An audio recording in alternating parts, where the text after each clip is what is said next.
Chers frères et sœurs en Christ, je veux vous inviter à participer activement à ce voyage spirituel. La prière est notre arme la plus puissante en ces temps difficiles.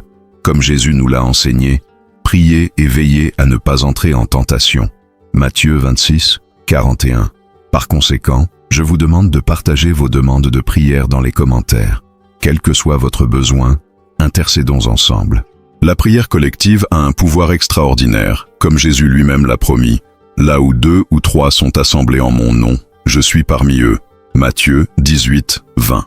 Alors que nous explorons les révélations de l'Apocalypse, renforçons-nous les uns les autres par la prière. Partagez ci-dessous en écrivant « J'ai besoin de prière pour » et en complétant votre demande. Notre équipe et notre communauté prieront pour chaque demande.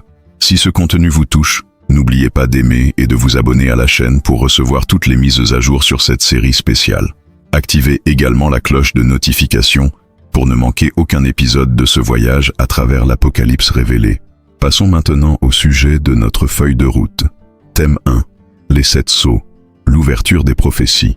Le livre de l'Apocalypse nous révèle un récit céleste qui transcende la compréhension humaine commune. Au centre de cette révélation se trouve le rouleau scellé de 7 sceaux. Un document mystérieux que seul l'agneau de Dieu, Jésus-Christ, est digne d'ouvrir. Ce parchemin contient le destin de l'humanité, les décrets divins qui façonneront la fin des temps. Et je vis dans la main droite de celui qui était assis sur le trône un livre écrit au dedans et au dehors, scellé de 7 sceaux. Apocalypse 5, 1. Lorsque le premier sceau est brisé par l'agneau, un cavalier apparaît sur un cheval blanc. De nombreux érudits interprètent cette figure comme l'Antéchrist, qui apparaît initialement comme un faux messie, apportant une paix illusoire. Ce chevalier porte un arc et reçoit une couronne, symbole de conquête et d'autorité temporaire. Il est essentiel que nous comprenions que ces symboles apocalyptiques reflètent de profondes réalités spirituelles qui se manifesteront sur le plan physique. Le deuxième sceau libère un chevalier chevauchant un cheval rouge, représentant la guerre et l'effusion de sang. Le pouvoir lui fut donné de retirer la paix de la terre et de s'entretuer. Apocalypse 6, 4. Ce chevalier porte une grande épée, symbolisant des conflits aux proportions catastrophiques qui ébranleront les nations. Dans un monde déjà marqué par des tensions géopolitiques croissantes, cette vision résonne d'une manière effrayante et contemporaine.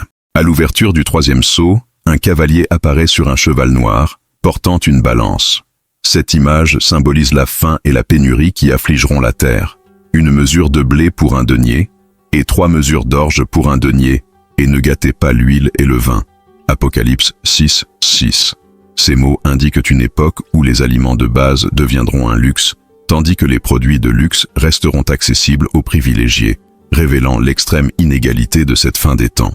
Le quatrième sceau libère le chevalier le plus redouté, monté sur un cheval jaune pâle. Son nom est la mort, et Hadès le suit. Ce chevalier a autorité sur un quart de la terre, pour tuer par l'épée, la famine, la peste et les bêtes sauvages. Cette vision apocalyptique décrit des calamités naturelles et causées par l'homme qui dévasteront des populations entières, accomplissant les paroles de Jésus sur les signes de la fin. Il y aura de grands tremblements de terre et en divers endroits des famines et des pestes. Luc 21, 11. Le cinquième sceau révèle les âmes des martyrs tués pour la parole de Dieu. Il réclame justice, demandant « Jusque à quand, Seigneur, saint et vrai, ne jugeras-tu pas et ne vengeras-tu pas notre sang sur ceux qui habitent sur la terre ?» Apocalypse 6, 10. Ce passage prophétique anticipe une époque de grande persécution des fidèles, une période où témoigner de la vérité exigera un courage surnaturel et une volonté de faire le sacrifice ultime. Avec l'ouverture du 6e sceau, des cataclysmes cosmiques aux proportions inimaginables se produisent. Le soleil devint noir comme un sac, et la lune devint comme du sang, et les étoiles du ciel tombèrent sur la terre. Apocalypse 6, 12, 13. Ces images décrivent des changements dans les fondements mêmes de la création, indiquant peut-être des phénomènes astronomiques, un changement climatique extrême ou même des interventions surnaturelles directes qui ébranleront la confiance des humains dans leur supposée autonomie technologique. Pouvez-vous imaginer l'impact psychologique et spirituel de ces événements lorsqu'ils commencent à se manifester dans notre réalité? Laissez dans les commentaires « Je suis préparé au sceau de l'Apocalypse » si ce contenu éveille en vous une nouvelle conscience de l'urgence des temps dans lesquels nous vivons. Sujet 2. Les 7 trompettes. L'annonce du jugement divin. Tandis que les 7 sceaux révèlent le début des peines, les 7 trompettes annoncent des jugements plus précis et plus intenses sur la terre. Dans la tradition biblique, la trompette a toujours été un instrument d'avertissement, attirant l'attention des gens sur des événements importants ou des dangers imminents. Dans le contexte de l'Apocalypse, chaque trompette représente une étape progressive dans la manifestation de la justice divine sur un monde qui a rejeté son Créateur. Lorsque la première trompette retentit, il y a une tempête surnaturelle de grêle et de feu, mêlée de sang, qui détruit un tiers de la végétation terrestre. Le tiers des arbres a été brûlé, et toute l'herbe verte a été brûlée. Apocalypse 8, 7. Cette vision suggère une dévastation écologique sans précédent, éventuellement amplifiée par des facteurs tels que le changement climatique extrême, ou même des conflits impliquant des armes de destruction massive. Le symbolisme du sang mêlé indique que cette destruction de l'environnement aura un coût humain dévastateur.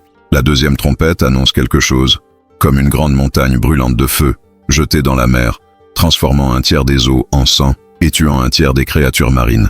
Certains interprètes voient dans cette image la possibilité d'un impact d'astéroïdes, voire d'une catastrophe nucléaire contaminant les océans. La destruction de navires évoquée dans ce passage suggère également un effondrement partiel du commerce mondial et des chaînes d'approvisionnement qui dépendent du transport maritime. Dans la troisième trompette, une étoile appelée Wormwood, une plante amère, tombe sur les sources d'eau douce, les rendant impropres à la consommation. Et beaucoup d'hommes moururent à cause des eaux, parce qu'elles étaient devenues amères. Apocalypse 8, 11.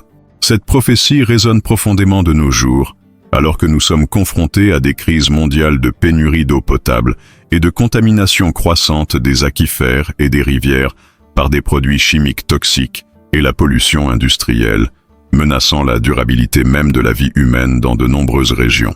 La quatrième trompette affecte les corps célestes, soleil, lune et étoiles, leur faisant perdre un tiers de leur luminosité. Cet obscurcissement partiel du ciel pourrait représenter à la fois des phénomènes atmosphériques, tels que des nuages denses de poussière et de fumée résultant de cataclysmes précédents, ainsi que des perturbations dans les corps célestes eux-mêmes, qui affectent leur rayonnement. Jésus a mentionné que le soleil s'obscurcira et que la lune ne lui donnera plus de lumière, comme l'un des signes qui précéderait à son retour. Matthieu 24, 29. Avant que les 3 dernières trompettes ne sonnent, Jean voit un aigle voler dans le ciel, proclamant « Malheur, malheur, malheur à ceux qui habitent sur la terre, à cause des autres appels de trompette des 3 anges qui doivent encore sonner. » Apocalypse 8, 13. Cet intermède dramatique sert d'avertissement que ce qui est à venir dépasse en gravité ce qui a déjà été révélé. Les 3 malheurs représentent des calamités d'une intensité encore plus grande qui se rapprochent rapidement d'une humanité qui continue de rejeter le repentir. La 5e trompette libère une peste démoniaque symbolisée par des sauterelles émergeant d'un gouffre sans fond. Ces entités sont d'apparence monstrueuse, comme des chevaux préparés pour la guerre, avec des visages comme des visages d'hommes et des dents comme des dents de lion. Apocalypse 9, 7, 8.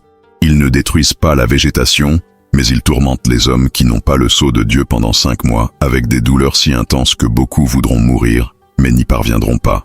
Cette vision suggère une manifestation surnaturelle du mal qui affectera directement le psychisme et le corps humain. Avec la 6e trompette, 4 anges piégés par l'Euphrate sont libérés, libérant une armée démoniaque de 200 millions de cavaliers pour tuer un tiers de l'humanité. Le fleuve Euphrate, mentionné depuis la Genèse comme l'une des frontières de la terre promise, a une signification profondément symbolique, représentant l'ancienne frontière entre l'Est et l'Ouest. Sa mention pourrait indiquer que les conflits géopolitiques dans la région du Moyen-Orient joueront un rôle crucial dans les événements apocalyptiques. Si vous vous demandez comment ces événements affecteront votre vie et celle de vos proches, laissez le mot « regarder » dans les commentaires. Notre rappel que Jésus nous a demandé de veiller et de prier pour être préparés, non avec peur, mais avec discernement spirituel pour les temps à venir. Thème 3. Le petit livre et les 2 témoins. Entre les 6e et 7e trompettes, Jean note un intermède significatif impliquant un ange puissant qui descend du ciel, vêtu comme une nuée, avec un arc-en-ciel sur la tête, son visage comme le soleil et ses pieds comme des colonnes de feu. Apocalypse 10, 1. Cet être céleste majestueux porte dans sa main un petit livre ouvert, représentant une révélation spécifique et partielle au sein du plan plus vaste de Dieu. Lorsque l'ange crie d'une voix forte, 7 coups de tonnerre émettent leur voix, mais il est interdit à Jean d'enregistrer ce qu'ils ont dit. Un rappel que toutes les révélations divines ne sont pas partagées avec l'humanité de notre époque. L'ange déclare alors solennellement que « il n'y aura plus de retard ». Apocalypse 10, 6, indiquant que la conclusion du mystère de Dieu est sur le point de se manifester. Cette déclaration marque une accélération spectaculaire dans la chronologie apocalyptique, suggérant que les événements restants se succéderont rapidement. C'est comme si l'horloge divine, qui semblait tourner lentement depuis des millénaires, entrait soudainement dans le compte à rebours final jusqu'à l'établissement du royaume de Dieu. Jean est chargé de prendre le petit livre des mains de l'ange et de le manger, une action symbolique riche en signification prophétique. Dans ma bouche, c'était doux comme du miel, mais quand j'en ai mangé, mon ventre est devenu amer. Apocalypse 10, 10. Cette double expérience, douceur initiale suivie d'amertume, reflète la nature de la prophétie apocalyptique, douce pour la promesse de rédemption et de justice divine, mais amère pour la réalité des épreuves et tribulations nécessaires à la purification de la terre. Combien de fois avons-nous vécu cela au cours de notre propre voyage spirituel? La parole de Dieu apporte à la fois réconfort et défi, promesse et responsabilité. Après cet événement, Jean reçoit la mission de prophétiser encore à plusieurs peuples, nations, langues et rois. Apocalypse 10, 11, indiquant que le message apocalyptique ne doit pas seulement être contemplé, mais doit être activement proclamé comme un avertissement et un appel à la repentance à toutes les cultures et autorités humaines. Cela nous rappelle notre propre responsabilité en tant que porteurs de la vérité divine au sein de cette génération. Nous ne pouvons pas simplement accumuler la connaissance prophétique, nous devons la partager avec courage et compassion. Le récit se tourne ensuite vers l'un des passages les plus intrigants de l'Apocalypse, les 2 témoins. Jean est chargé de mesurer le temple de Dieu, à l'exclusion du parvis extérieur qui a été donné aux païens. Apocalypse 11, 2.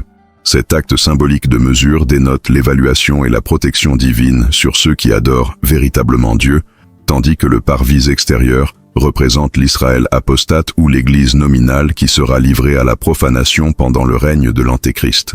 Dieu suscite ensuite 2 témoins puissants pour prophétiser pendant 1260 jours, environ 3 ans et demi, vêtus de sacs, vêtements traditionnels pour le deuil et la repentance. Ces 2 figures énigmatiques possèdent des pouvoirs surnaturels extraordinaires. Ils ont le pouvoir de fermer le ciel, afin qu'il ne pleuve pas au jour de leur prophétie, et ils ont le pouvoir sur les eaux, de les changer en sang, et de frapper la terre de toutes sortes de plaies, aussi souvent qu'ils le souhaitent. Apocalypse 11, 6. L'identité de ces 2 témoins a fait l'objet d'intenses spéculations théologiques au fil des siècles. De nombreux érudits croient qu'il s'agit de Moïse et d'Élie, sur la base des miracles qu'ils accomplissent, semblables à ceux accomplis par ces prophètes dans l'Ancien Testament, et du fait qu'ils sont tous 2 apparus avec Jésus lors de la transfiguration. D'autres suggèrent Enoch et Elijah, car tous 2 ont été emmenés au ciel sans connaître la mort physique. Certains y voient des symboles représentatifs de la loi et des prophètes, voire de l'Église dans son rôle prophétique des derniers jours. Quelle que soit leur identité spécifique, ces témoins remplissent un rôle crucial, proclamer la vérité divine à une époque de tromperie universelle, offrant une dernière occasion à l'humanité de se repentir. Son ministère se déroule spécifiquement à Jérusalem, symboliquement appelée Sodome et Égypte, en raison de sa corruption morale et de son rejet du Messie, où aussi le Seigneur a été crucifié. Apocalypse 11, 8. Après avoir achevé leur témoignage, les 2 témoins sont tués par la bête qui surgit des abîmes. Première mention dans l'Apocalypse de ce personnage central du mal qui sera pleinement révélé plus tard. Leurs corps sont exposés dans les rues de Jérusalem pendant 3 jours et demi, tandis que les peuples, les tribus, les langues et les nations regardent leurs cadavres et se réjouissent, s'envoyant des cadeaux les uns aux autres pour célébrer la mort de ceux dont les paroles les tourmentaient. Cette scène macabre, décrite avec beaucoup de détails, suggère une diffusion mondiale de l'événement. Quelque chose d'impossible à l'époque de John, mais parfaitement réalisable à notre époque de communication instantanée et de médias sociaux.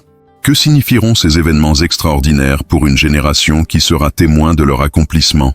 Laissez la phrase « Je veux être un témoin fidèle » dans les commentaires si vous êtes déterminé à proclamer la vérité même en période d'opposition croissante. Thème 4. La femme, le fils et le dragon. Au chapitre 12 de l'Apocalypse, Jean contemple un grand signe dans le ciel, une femme vêtue du soleil, ayant la lune sous ses pieds, et sur sa tête une couronne de 12 étoiles. Apocalypse 12, 1. Cette vision majestueuse introduit un nouvel ensemble de symboles apocalyptiques d'une profonde signification. La femme céleste est interprétée par de nombreux érudits comme représentant Israël, de qui est issu le Messie selon la chair. Les symboles célestes qui l'ornent évoquent le rêve de Joseph dans Genèse 37, où le soleil, la lune et 11 étoiles, faisant Joseph lui-même 12, s'inclinaient devant lui, une référence aux 12 tribus d'Israël. Cette femme apparaît enceinte, dans les douleurs de l'accouchement et dans les tourments pour accoucher. Apocalypse 12, 2. Symbolisant les siècles d'attente messianique et de souffrance qu'Israël a connus avant la naissance de Jésus.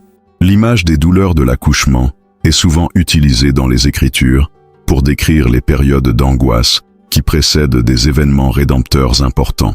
Jésus lui-même a utilisé cette métaphore pour décrire les tribulations qui précéderaient sa seconde venue.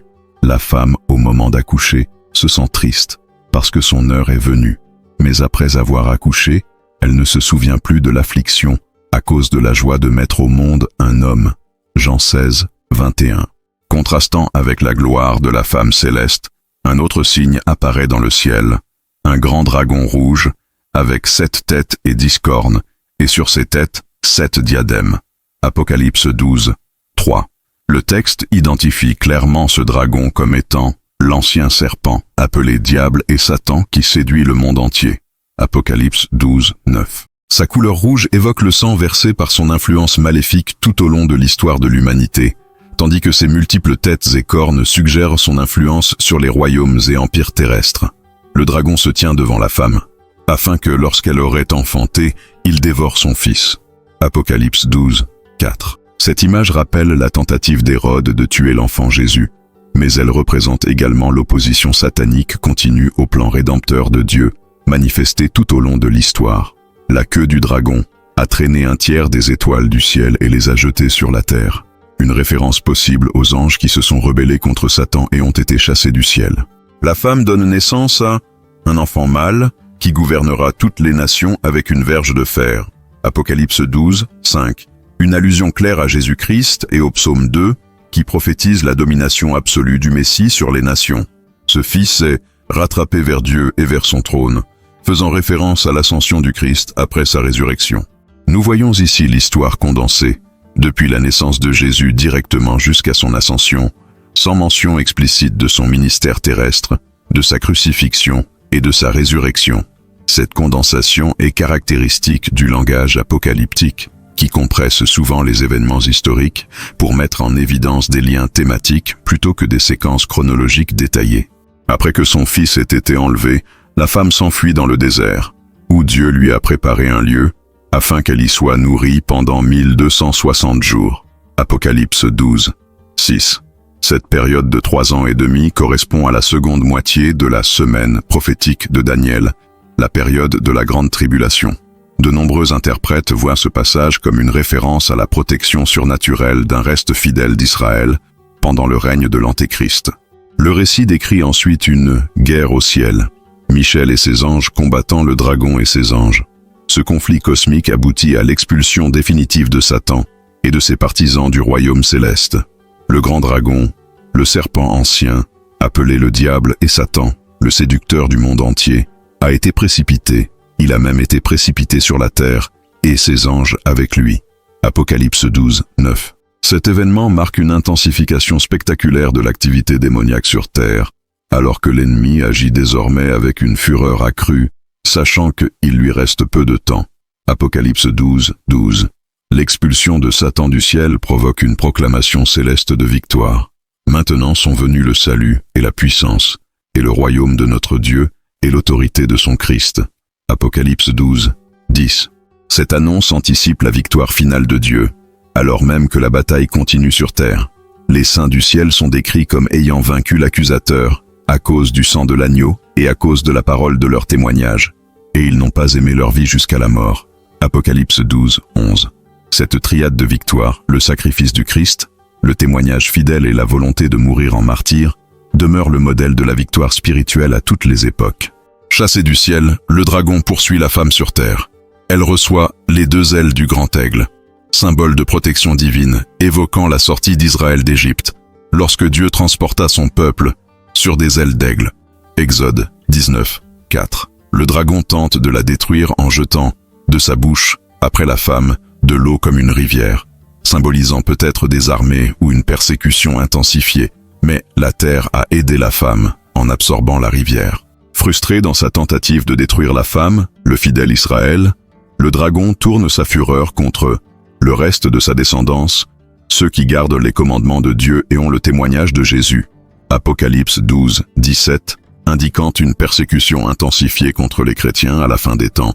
Ce récit symbolique intrigant révèle la dimension cosmique derrière les événements terrestres, montrant que l'histoire humaine est en fin de compte le théâtre d'un conflit spirituel bien plus important.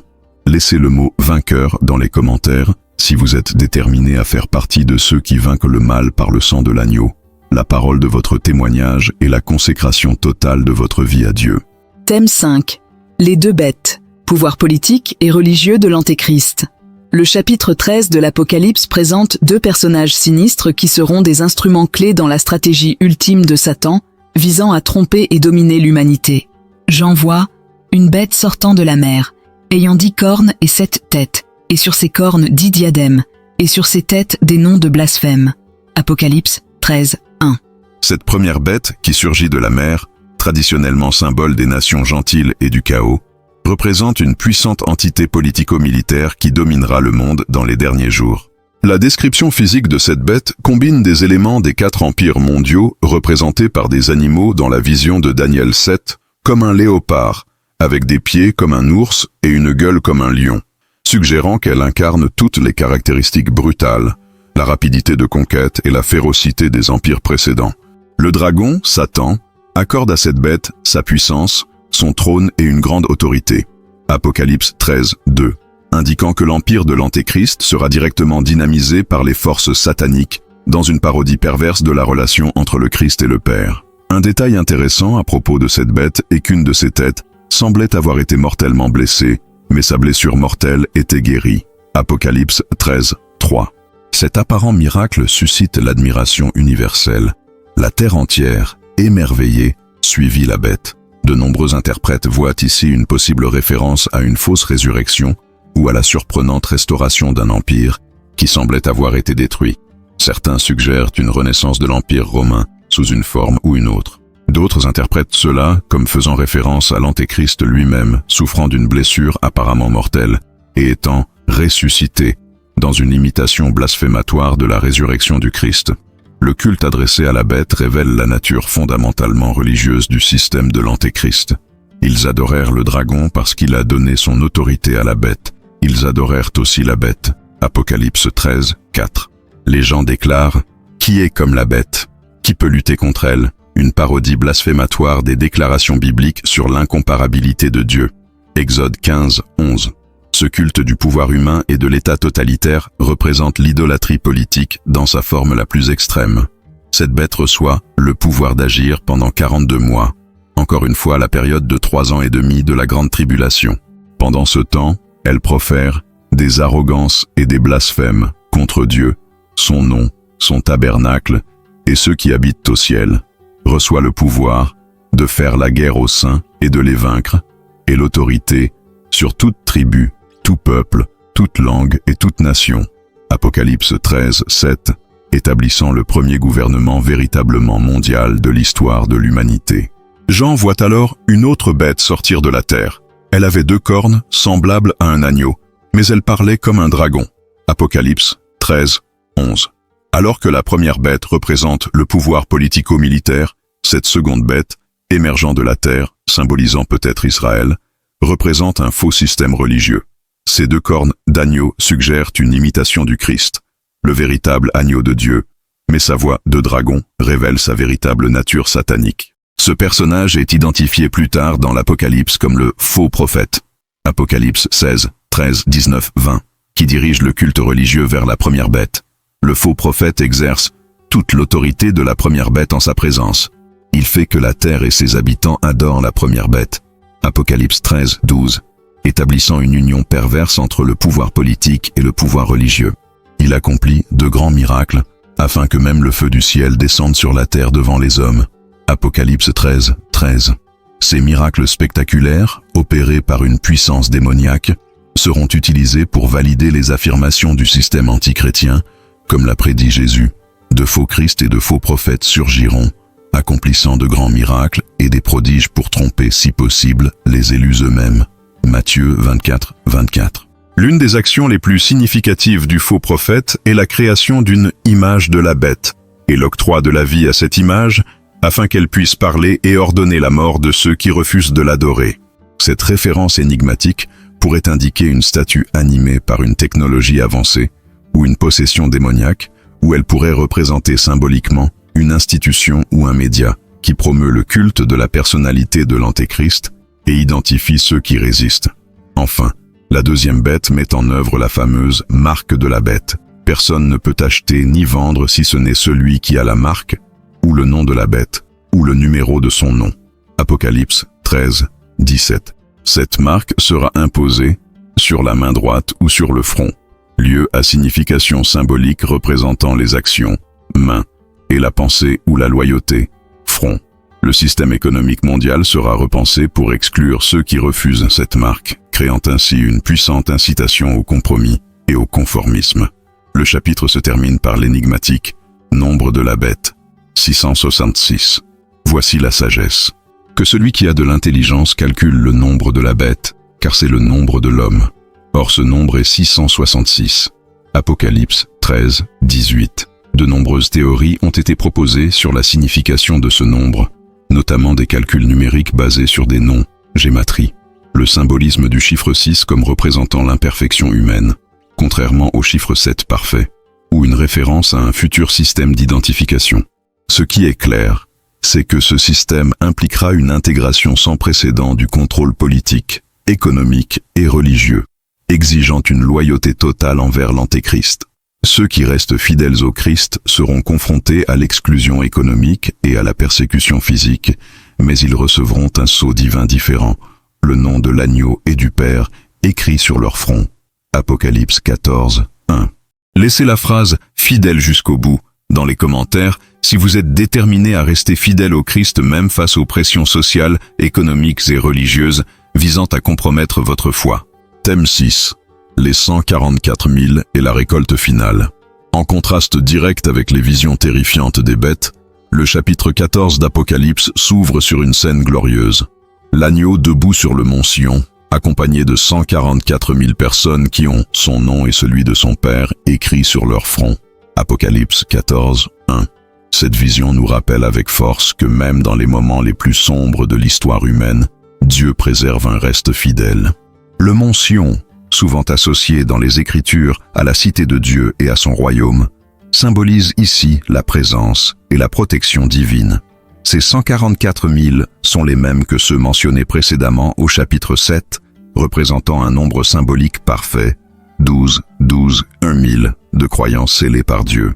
Alors que certains interprètes les voient littéralement comme des Juifs convertis, 12 000 de chaque tribu, d'autres, thème 6, les 144 000 et la récolte finale, suite. Ces 144 000 sont les mêmes que ceux mentionnés précédemment au chapitre 7, représentant un nombre symbolique parfait, 12, 12 ou 1000 de croyants scellés par Dieu.